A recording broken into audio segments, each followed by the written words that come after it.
ஆண்டவராகிய இயேசுவின் நாமத்தில் உங்கள் யாவருக்கும் அன்பின் வாழ்த்துக்கள். பிரியமானவர்களே, கடந்த 3 வாரங்களாக சிட்சையை குறித்தும், சிட்சை ஏன் அனுமதிக்கப்படுகிறது என்பதை குறித்தும், சிட்சைக்கும் தண்டனைக்கும் இடையில் இருக்கக்கூடிய அந்த வித்தியாசங்கள் என்ன என்பதை குறித்தும் வேத வசனத்தின் ஆதாரத்துல நம்ம நிறைய காரியங்கள் நம்ம பார்த்துட்டு வந்தோம்.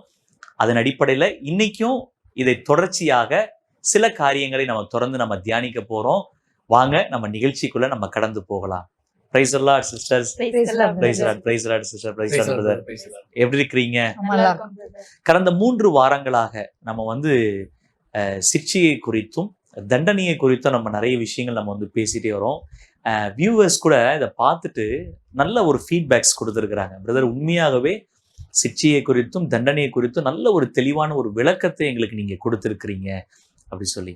உண்மையாகவே இதை பார்க்கிற வியூவர்ஸ்க்கு அது எப்படி அவங்களுக்கு ஒரு பெரிய அது ஒரு நல்ல ஒரு சந்தோஷத்தை கொடுத்ததோ, அதே மாதிரி இந்த நிகழ்ச்சியில எனக்கும் ரொம்ப சந்தோஷம். ஏன்னா நம்ம பல முறைகள் நம்ம வேதத்தை நம்ம திருப்பி திருப்பி நம்ம வாசிக்கும் பொழுது நம்ம அறிந்து கொள்ள வேண்டிய பல விஷயங்கள், ஒரு சின்ன விஷயம்தான், அதை நம்ம கவனிக்காம இருந்திருப்போம். இந்த நேரத்துல இதெல்லாம் கவனிக்கணும், இதை நம்ம பார்க்கணும் அப்படிங்கிறத நம்ம நல்லா தெளிவா புரிஞ்சுக்கிட்டோம்.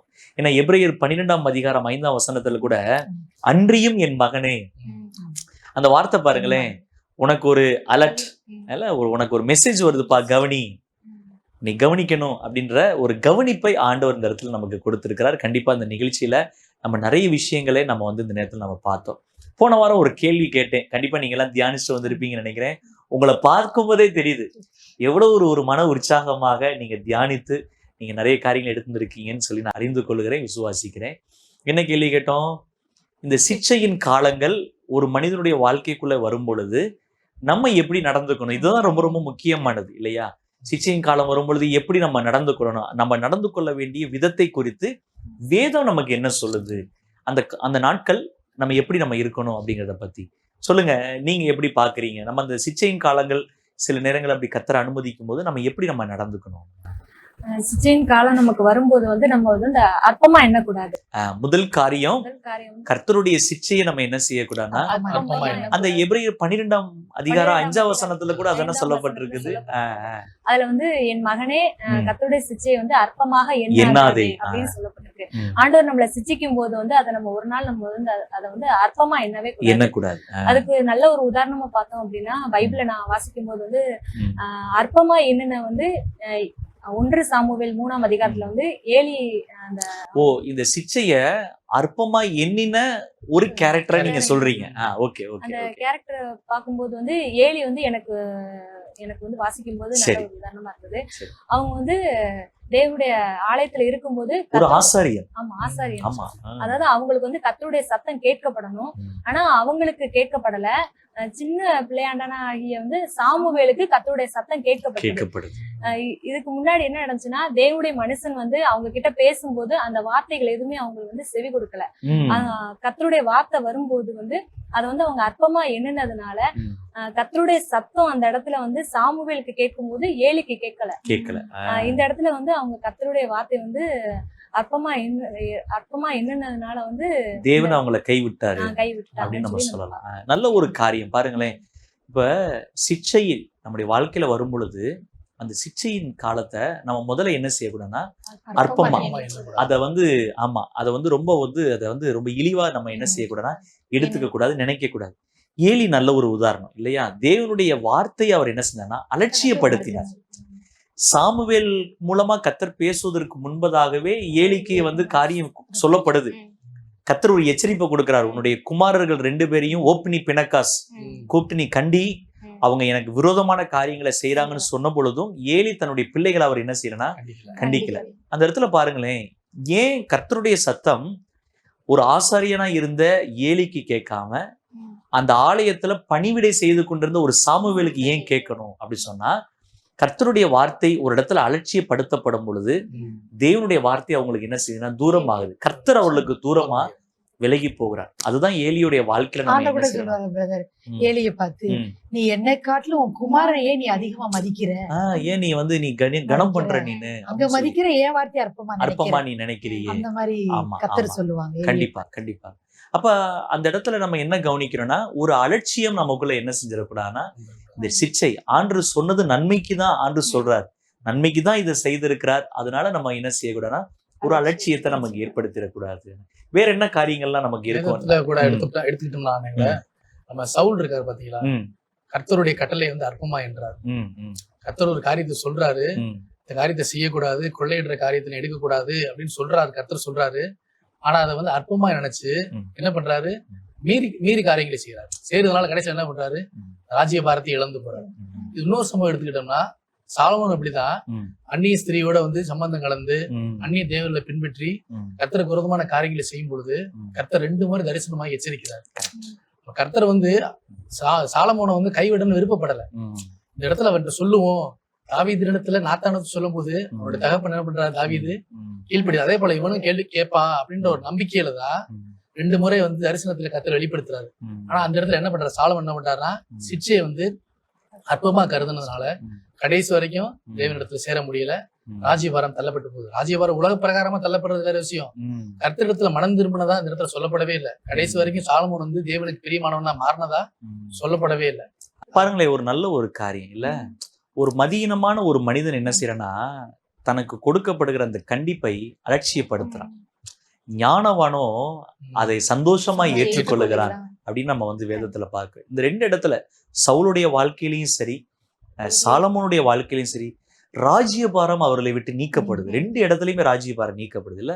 அவங்களுக்கு எவ்வளவு பெரிய ஒரு மேன்மையான அழைப்பு சவுலுக்கு கர்த்தர் கொடுத்திருந்தார், இந்த பக்கம் வந்து சாலமோனுக்கு கர்த்தர் கொடுத்திருந்தார். இஸ்ரவேலர் எல்லாருமே உன்னையதான் தேடுறாங்க அப்படின்னு சொல்லி சவுலுக்கு கர்த்தர் அவ்வளவு பெரிய காரியத்தை சொன்னார். ஆனா பாருங்களேன், ஒரு சின்ன விஷயம் தான், ஒரு அலட்சியம். நம்ம கவனிக்க வேண்டிய ஒரு முக்கியமான காரியம், நம்முடைய வாழ்க்கையில சிக்ஷைய நம்ம அலட்சியப்படுத்தும் பொழுது அந்த சிக்ஷையே தண்டனையா என்ன செஞ்சிருது, மாற்றப்படுது. கர்த்தர் அவர்களை கைவிட்டதுதான் பெரிய தண்டனை. அப்ப இந்த இந்த சிக்ஷைய அவங்க அற்பமா எண்ணாம ஒருவேளை இருந்திருந்தா சவுல் தன்னுடைய ராஜ்யபாரத்தில் நிலைச்சிருந்திருப்பார் இல்லையா. இந்த இடத்துல கூட சாலமோனுக்கு கர்த்தர் தரிசனமாகி பேசும் பொழுது அவங்க அந்த சிக்ஷையை அற்பமா நின்னாம இருந்திருந்தாருன்னா அவரும் தன்னுடைய ராஜ்யபாரத்தில் என்ன செஞ்சிருப்பாருன்னா கண்டிப்பான முறையில நிலைச்சிருந்திருக்க முடியும். சோ அப்ப சிக்ஷை சொல்லுங்க. எனக்கு ஒரு வசன ஞாபகம் வருது. சொல்லுங்க. அடிக்கடி கடிந்து கொள்ளப்பட்டும் தன் பிடரியை வந்து கடினப்படுத்துகிறவர் சகாயமின்றி சடுதில் நாசமடைவான்னு சொல்லி நமக்கு வசனம் சொல்லப்பட்டிருக்கு. ஒரு தடவை 2 தடவை ஆண்டவர் வந்து நம்மளுக்கு வந்து எச்சரிப்பா சொல்லுவாங்க. அதை அப்படி கண்டினியூ பண்ணிக்கிட்டே இருந்தோம் அப்படின்னா சவுல போல சாலமோன் போல அவங்களுக்கு வந்து பின்னாடி அவங்களுடைய காரியங்கள் எல்லாமே வந்து ரொம்ப விளைவு வந்து ரொம்ப கஷ்டமானதா இருக்கு. அப்ப நம்ம வந்து சிக்ஷைய நம்ம வந்து கடிந்து கொள்ளப்படும் பொழுது பிடரியை கடினப்படுத்தக்கூடாது. நம்ம இருதயத்தை என்ன செய்யக்கூடாது, கடினப்படுத்த. ஆண்டு கூட சொல்றாரு இஸ்ரவேல் ஜனங்களை பார்த்து, இவர்கள் வணங்கா கழுத்துள்ள ஜனங்கள். எவ்வளவோ சொன்னாலும் பாருங்களேன், அந்த கழுத்து வணங்கவே இல்லை இல்ல. ஒரு கடினம், அந்த மாதிரி ஒரு கடினமான ஒரு சூழ்நிலைக்கு நம்ம ஒரு நாள் இடம் கொடுக்க கூடாது. வேற என்ன காரியங்கள்லாம் நம்ம கவனிக்கணும் நம்ம சிக்ஷையின் காலங்கள்? நான் வாசிக்கும் பொழுது இதே எபிரேயர்லயே கர்த்தர் ஒரு காரியத்தை சொல்லுவாங்க, ஆண்டு சிக்ஷையை அனுமதிக்கும் போது நம்ம வந்து அதை சகித்து கொள்ளணுமா. முதலாவது அதை நம்ம ஏற்றுக்கொள்ளணும், அதை ஏற்றுக்கொள்ளணும் மருத்துவர்ல அதை சகித்து கொள்ளணும்னு சொல்லி. அன்பை எப்படி சகலத்தையும் சகிக்கும் சொல்லி வசனம் சொல்லுகிறதோ அதே போல அன்பு நிமித்தம் ஆண்டு வந்து நம்மள வந்து சிச்சிக்கிறாங்கன்னா அதை நான் சகிக்கணும்னு சொல்லி ஆண்டு விரும்புறாங்கன்றது நான் பாக்குறேன். இதுக்கு உதாரணமா நான் கவனிக்கும் போது கூட யோபு குறிச்சு கவனிக்கிறேன். அவர் எந்த தவறுமே செய்யல, அவர்கிட்ட எல்லாமே இருந்தது. ஆனா ஒரு நிமிஷத்துல அந்த ஒரு நாள்ல எல்லாத்தையுமே இழந்து போறாரு. அது வந்து அவருக்கு ஒரு சோதனை போலதான் வந்தது, ஒரு சிக்ஷை தான், சத்ருவினால உண்டான காரியம். ஆனா அந்த இடத்துல கூட என் மேல தப்பு இல்லை அப்படின்னு சொல்லி அவர் கோவப்படல, அது அற்பமா என்னல ஆண்டவர்கிட்ட சொல்றாரு. ஆண்டவர் கொடுத்தார், ஆண்டவர் எடுத்தார் அப்படின்னு சொல்லி அந்த காரியத்தை வந்து அவர் சகித்து கொண்டார். இது வந்து ஆண்டோட சித்தத்தின்படி நடக்கட்டும் அப்படின்னு சொல்லி அதை சகித்து கொள்ளுகிற அந்த சுபாவம் வந்து ரொம்ப அருமையா இருந்தது. அப்ப நமக்குள்ள வரும்போது அந்த சிச்சையை கூட நம்ம சகித்து கொண்டோம் அப்படின்னா அதோட பலன் ரொம்ப பெருசா இருக்கும். ஏன்னா யோபு சகித்து கொண்டாங்க, ஆனா அவங்க இழந்ததை விட பல மடங்கு, அந்த 2 மடங்கு கூட அவங்க அதிகமான காரியங்களை பெற்றுக்கொண்டாங்கன்னு சொல்லி வசனத்துல பாக்குறோம். அந்த சிச்சையை நேரத்துல கைவிடல. ஆண்டவர் நம்மகிட்ட எதிர்பார்க்கறது, நான் அதை ஏற்றுக்கொள்ளணும், இதை நான் சகித்து கொண்டு ஆண்டோட கருத்துல நான் அடங்கி இருக்கணும் எதிர்பார்க்கறாங்கன்றத நான் கவனிச்சேன். யோபுடைய வாழ்க்கை இல்ல ரொம்ப வந்து ஒரு சிக்ஷையை அவர் வந்து சந்திக்கிறார். ஆனா இத்தனைக்கும் பாருங்களேன், யோபு வந்து தீமை செய்து சிக்ஷிக்கப்படல. நன்மை செய்து நன்மைக்காக அவர் தன்னுடைய அந்த சின்ன அந்த பனிஷ்மெண்ட் அவர் ஏற்றுக்கொண்டார். ஆகிலும் அந்த வசனத்தில் நம்ம என்ன பாக்குறோம்னா, சகித்து கொண்டார். அதை பொறுமையா என்ன செஞ்சார்னா ஏற்றுக்கொள்றாரு. அந்த காலம் நிறைவேறுகிற வரைக்கும் அதை பொறுமையா அவர் என்ன செய்யறாருன்னா ஏற்றுக்கொள்றாரு. அது ரொம்ப முக்கியமான காரியம் என்னன்னா, தன்னுடைய மனைவி சொன்ன பொழுது கூட நாவினால பாவம் செய்யாதபடிக்கு, தன்னுடைய இருதயத்திலையும் அப்படிப்பட்ட காரியத்துக்கு இடம் கொடுக்காம, சிந்தனையில அப்படிப்பட்ட காரியத்துக்கு இடம் கொடுக்காம, தேவனை முழுமையா அவர் பற்றி கொண்டிருந்தது தான் அதுல ரொம்ப ஒரு முக்கியமான காரியம். அப்ப நம்ம ரெண்டாவது நம்ம என்ன கவனிக்கிறோம்னு சொன்னா, அந்த நாட்களை நம்ம சகித்து கொள்ளணும். ஆமா, ஏன்னா நீங்க அப்போஸ்தலர் நடவடிக்கைகளை கூட பார்க்கும்போது, நீங்கள் தீமையை சகிக்கிறது இல்லையே என்று சொல்லப்பட்டிருக்கு. எது நிமித்தம்? சுவிசேஷத்தை நிமித்தம், கர்த்தருடைய நாமத்து நிமித்தம் நீங்க தீமையை சகித்துக் கொள்ளுங்கள். இக்காலத்து பாடுகள் இனி வரப்போகிற அந்த மகிமைக்கு ஒப்பிடத்தக்கவைகள் அல்ல. அதனால இந்த சின்ன சின்ன பாடுகளை நம்ம என்ன செய்யணும்? சில நேரங்கள்ல யோபு வச்சு நம்ம பார்க்கும் பொழுது தீமை செய்யாமையே சில நேரங்கள்ல சில சூழ்நிலைகள் நமக்கு அனுமதிக்கப்படுது. யோசேப்பு ஒண்ணும் தப்பு பண்ணல, இல்ல தானியேலும் ஒண்ணும் தப்பு பண்ணல. ஏன் அவரை கொண்டு போய் சிங்க கேபிக்குள்ள போட்டாங்க? ஆனா அது நிமித்தம் ஒரு காரியம் நடந்தது. தானியேலுடைய வாழ்க்கையில நடக்குது. யோசேப்புடைய வாழ்க்கையில ஒரு காரியம் அது நிமித்தம் ஒன்று நடக்கிறது. யோபுடைய வாழ்க்கையில அது நிமித்தம் ஒரு காரியம். முந்தின சீரை பார்க்கிலும் யோபு வந்து ஆண்டவர் ரெட்டிப்பா என்ன செஞ்சார்னா ஆசீர்வதித்தார். அவருடைய சந்ததியை பழகி பெருக பண்ணார். நீங்க ஏதோ ஒரு காரியம் சொல்ல வரீங்க. சிஸ்டர் சொன்னது போல வந்து யோபு வந்து அவங்களுடைய வாயிலிருந்து ஒரு வார்த்தை சொல்றாங்க, கர்த்தர் கொடுத்தார், கர்த்தர் எடுத்தார், கர்த்தருடைய நாமத்துக்கு ஸ்தோத்திரம் சொல்றாங்க. அவங்க வாழ்க்கையில வந்து கர்த்தருடைய ஒரு அன்பு ருசி பார்த்ததுனால மாத்திரமே வந்து இந்த வார்த்தைகளை வந்து சொல்ல முடிஞ்சது. அதனாலதான் அவங்களுக்கு வந்து இவ்வளவு பெரிய எல்லாவற்றையும் இழந்தாலும் வந்து அவங்க தன்னுடைய இருதயத்துல இருந்து அந்த வார்த்தையை சொல்லியிருப்பாங்க, கர்த்தர் கொடுத்தார், கர்த்தருடைய நாமத்துக்கு மகிமை சொன்னாங்க. அப்போ இந்த அவங்க எவ்வளவு ஒரு பெரிய ஒரு சகித்தன்மை வந்து ஸ்தோத்தரிக்கிற இருதயம் இல்ல. ஆமா, அந்த சூழ்நிலையிலும் தேவன் அவர் ஸ்தோத்தரிக்கிறார். தன் நாவினாலே பாவம் செய்யல, தேவனை ஸ்தோத்தரிக்கிறார். நல்ல ஒரு காரியம். நம்ம ஒரு சிக்ஷையின் காலங்கள் வரும் பொழுது நம்ம எப்படி தேவனுக்கு முன்னாடி நம்ம நடந்து கொள்ளணும் அப்படிங்கறத நம்ம பார்த்தோம். சொல்லுங்க. இன்னொரு காரியம், வெளிப்படுத்தின விசேஷம் 3:19 வாசிக்கும் பொழுது கர்த்தர் சொல்றாரு, சிக்ஷையின் காலத்துல நம்ம எதுக்காண்டி கர்த்தர் சிக்ஷிக்கிறான்றத முதல்ல உணர்ந்து அதுக்கப்புறம் மனம் திரும்பணும். இந்த வசனத்துல நம்ம பார்க்கலாம். நான் நேசிக்கிற எவர்களோ அவர்களை கடிந்து கொண்டு சிக்ஷிக்கிறேன், ஆகையால் நீ ஜாக்கிரதையா இருந்து மனம் திரும்ப.